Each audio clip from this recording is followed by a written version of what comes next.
November 22nd, 2025, 4:51 p.m. We decided to take out food from Mukdo and eat at the park. Since we didn't eat lunch, we just take coffee in the morning.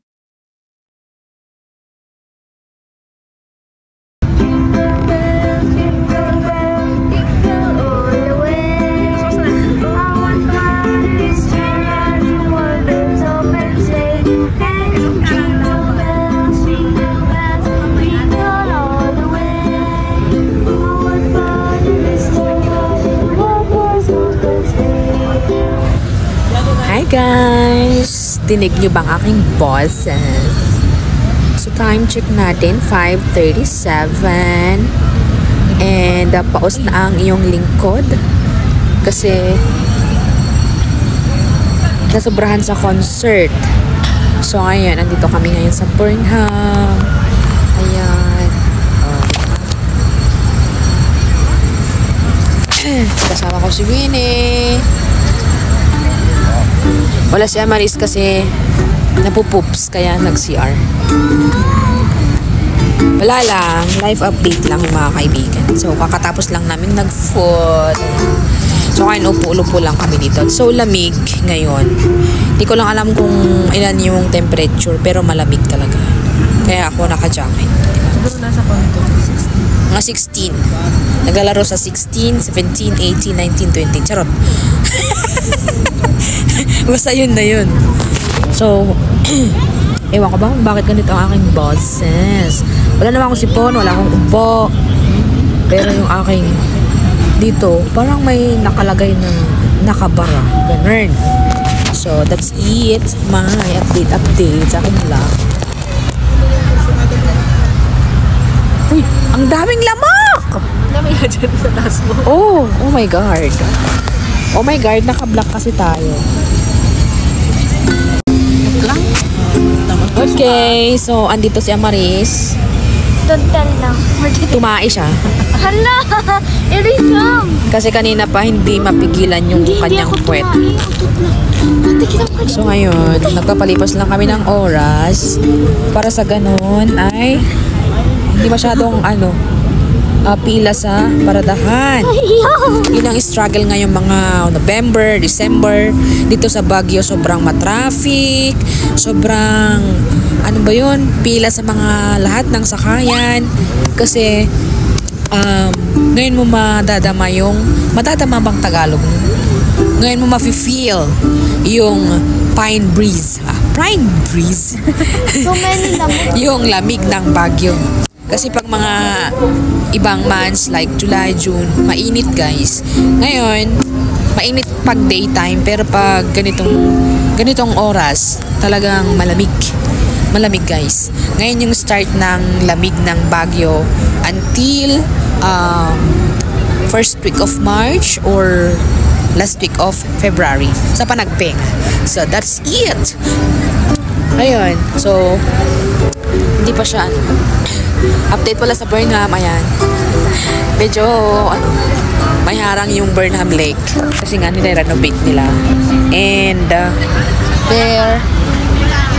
there is like nagre-renovate sila for Christmas market na i-open nila sa December 1. O, Jiva. Okay, so sitwasyon ng Burnham ngayon. Ayan. Madilim na. Mag-alas 6 ng gabi pero madami pa rin tao. Ayan yung aking mga kasama. Nag-chill lang kami ng 30 minutes. Ganun. So, ayan, It's my first time. nagtatambay, naglalatang. Doon, dadaanan natin later. Kasi pauwi na kami.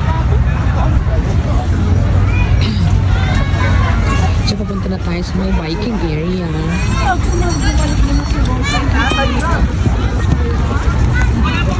Gabi na pero ang daming nagbabay. Diba?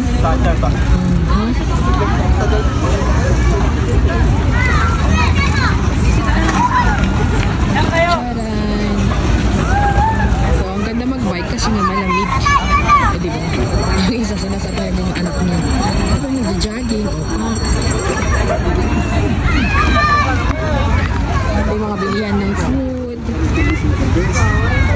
Pero syempre, huwag kalimutang magtapon ng basura pag tapos nang lumamon. Para hindi dugyotin.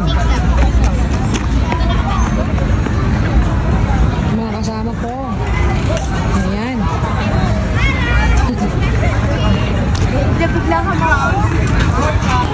And so maraming mga bilihan din dito ng mga ganyan.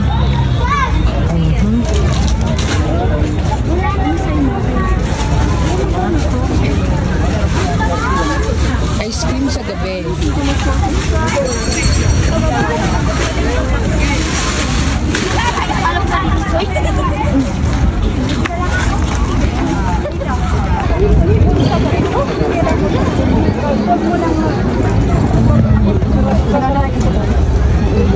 May suka na po ito. Isa lang po. Marami ka bang points?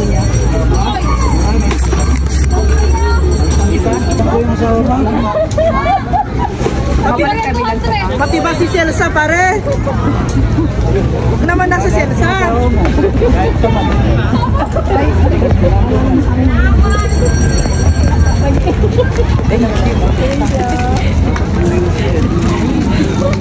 Papalitan daw niya yung asawa ng isang tindera. Aray ko. Asa na, pare? Pare! Kotes. Yamaris din. Oh, yung binili niya.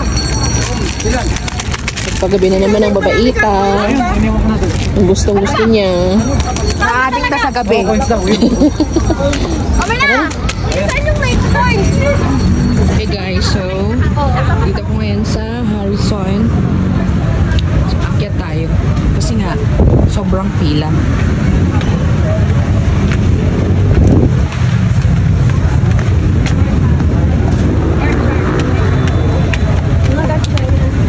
Laging ganito guys ang ano namin dito sa Baguio City pag mga ganitong peak seasons. So ayan yung pila guys. Tcharan!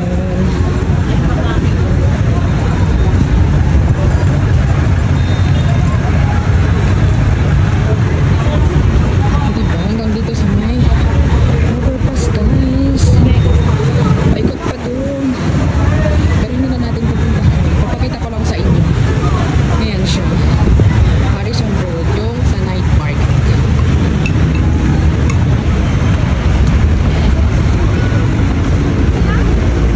Sobrang traffic.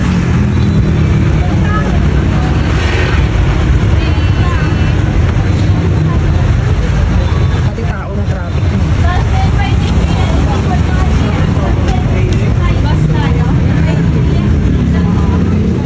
So yun guys, nakapila na kami kasi wala pala yung aming sasakyan sana. So dito sa overpass, hanggang doon